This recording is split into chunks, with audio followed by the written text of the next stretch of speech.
Bangsa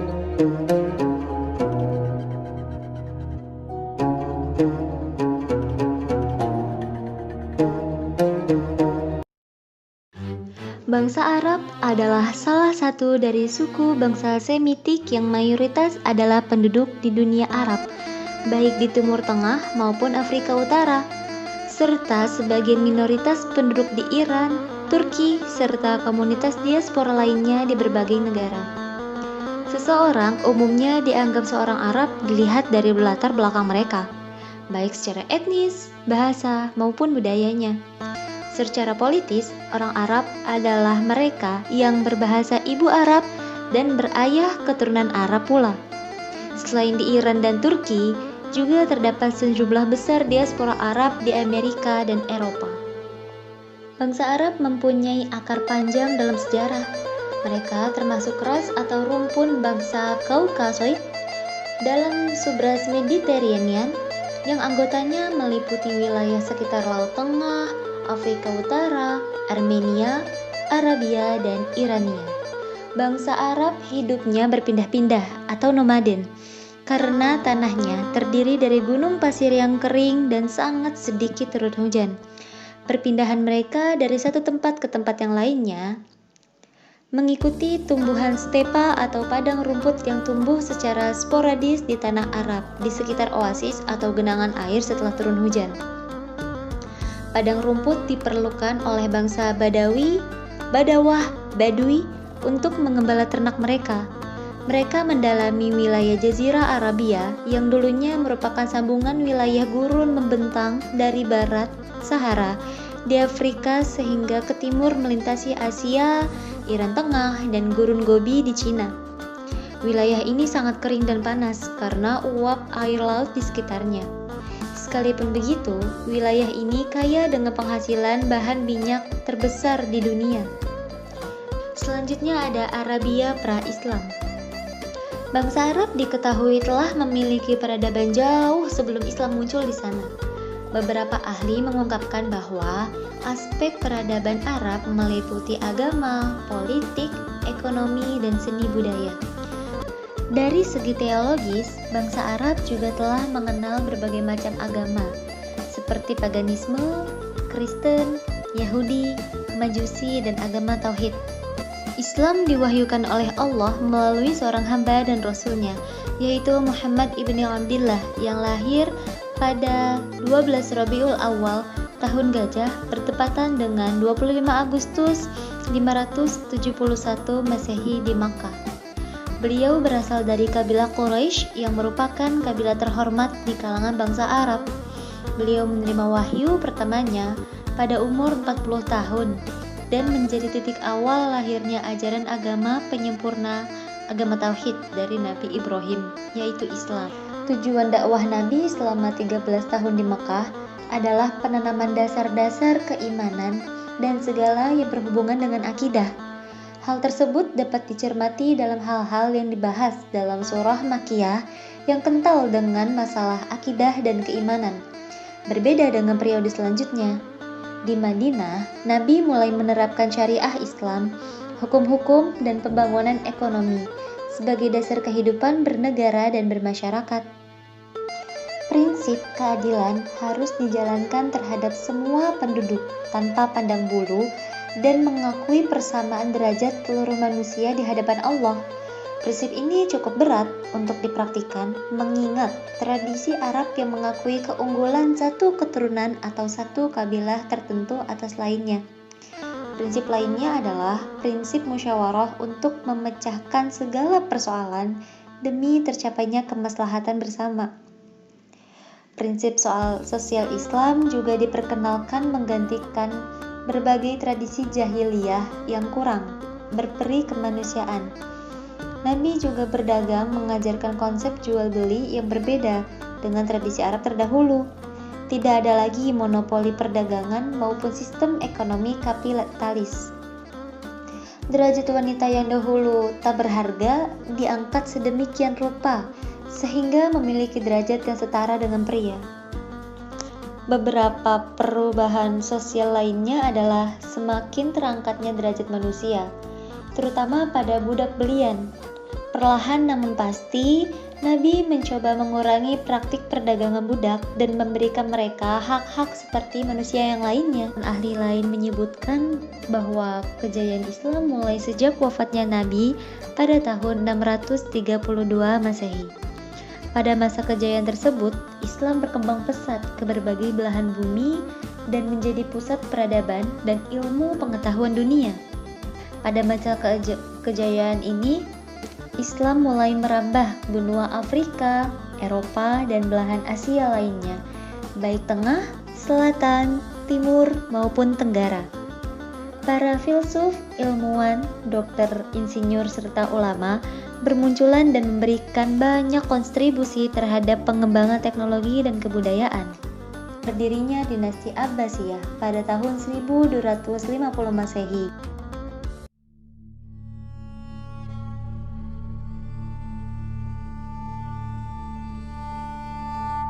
Secara geografis, bangsa Mongol yang berada di antara daratan Asia Timur berbatasan secara langsung dengan Rusia di sebelah utara dan Cina di sebelah selatan.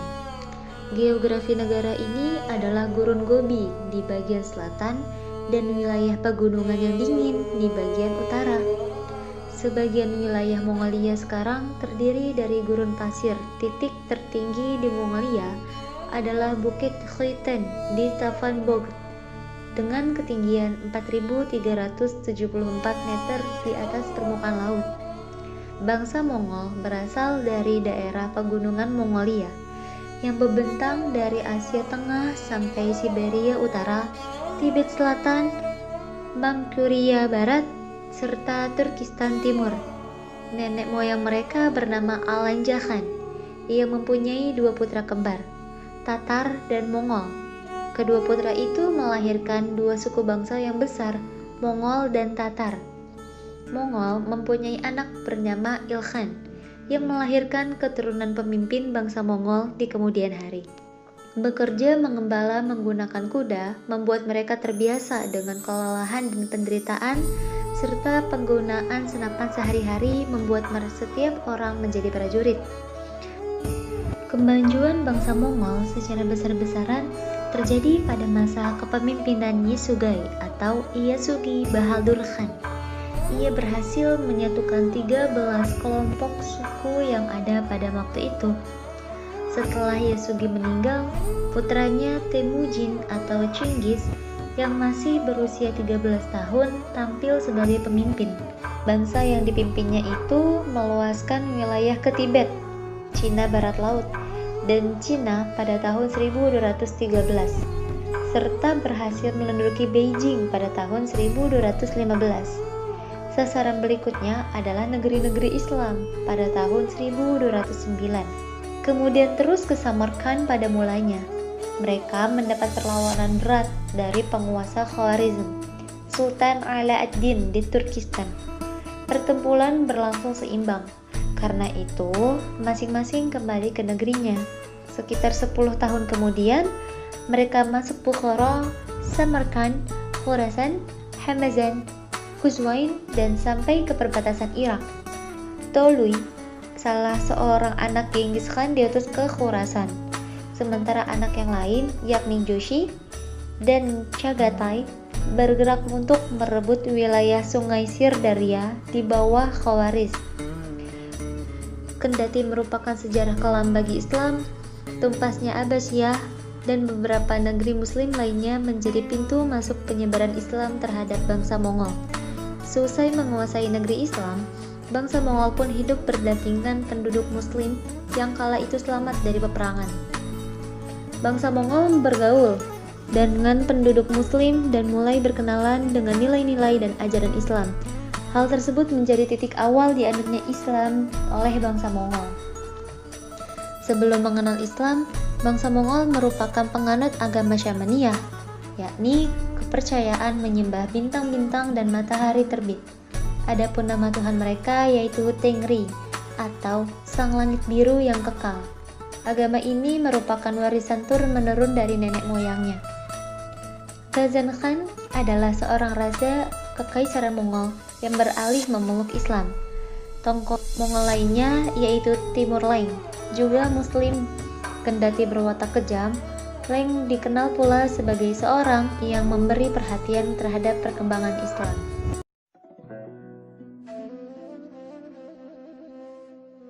Turki adalah sebuah negara di kawasan Eurasia. Wilayahnya terbentang dari semenanjung Anatolia di Asia Barat Daya hingga daerah Balkan di Eropa Tenggara. Turki berbatasan dengan Laut Hitam di sebelah utara, Bulgaria di sebelah barat laut, Yunani dan Laut Aegia di sebelah barat, Georgia di timur laut, Armenia, Azerbaijan, dan Iran di sebelah timur, Irak dan Suriah di tenggara, dan Laut Mediterania di sebelah selatan. Laut Marmara yang merupakan bagian dari Turki digunakan untuk menandai batas wilayah benua Eropa dan benua Asia, hingga Turki terkenal sebagai negara transkontinental.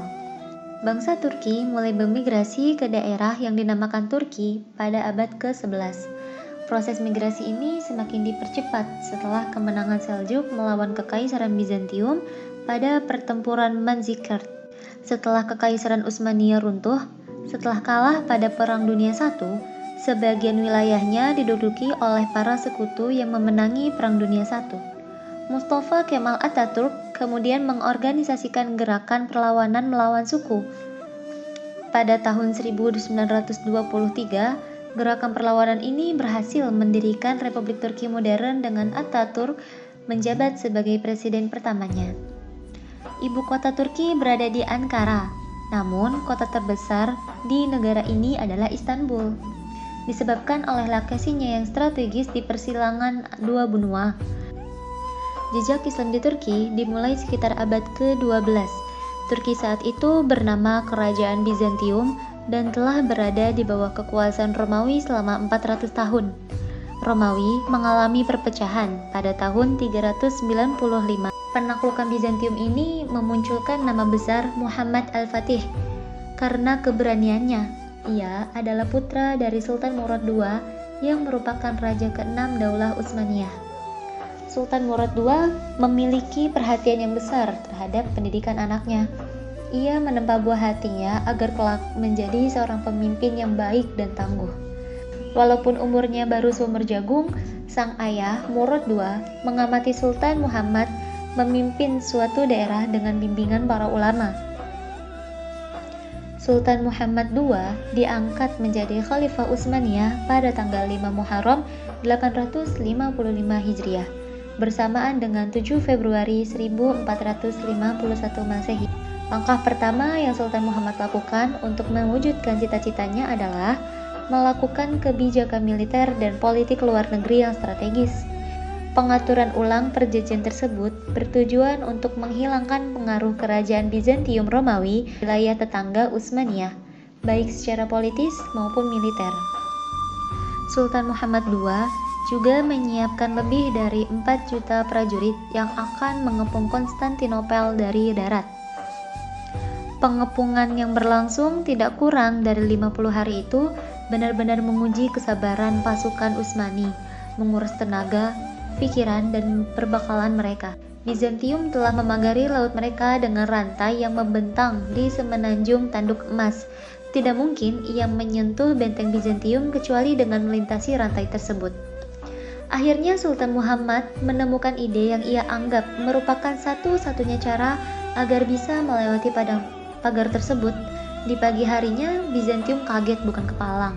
Mereka sama sekali tidak mengira Sultan Muhammad dan pasukannya menyeberangkan kapal-kapal mereka melalui jalur darat. Sejak saat itulah ia dikenal sebagai nama Sultan Muhammad Al-Fatih, sang penakluk Konstantinopel. Sufisme atau tasawuf adalah ilmu untuk mengetahui bagaimana cara menyucikan jiwa, menjernihkan akhlak, membangun zahir dan batin, serta untuk memperoleh kebahagiaan yang abadi. Tasawuf itu pada awalnya merupakan gerakan zuhud atau menjauhi hal duniawi dalam Islam, dan dalam perkembangannya melahirkan tradisi mistisme Islam. Dapat dikatakan sufi itu orangnya. Tasawuf itu masdar dari kata tasawwafa atau pembersihan hati. Karena itu bukan dari kalimat bahasa Arab. Tasawuf itu intinya ilmu untuk membersihkan hati agar tidak dengki dan agar menjadi tawakal. Kalau thariqah itu adalah jalan untuk menempuh tasawuf. Dalam Islam itu disebut tazkiyatun nafs atau tazharatul qulub, membersihkan hati.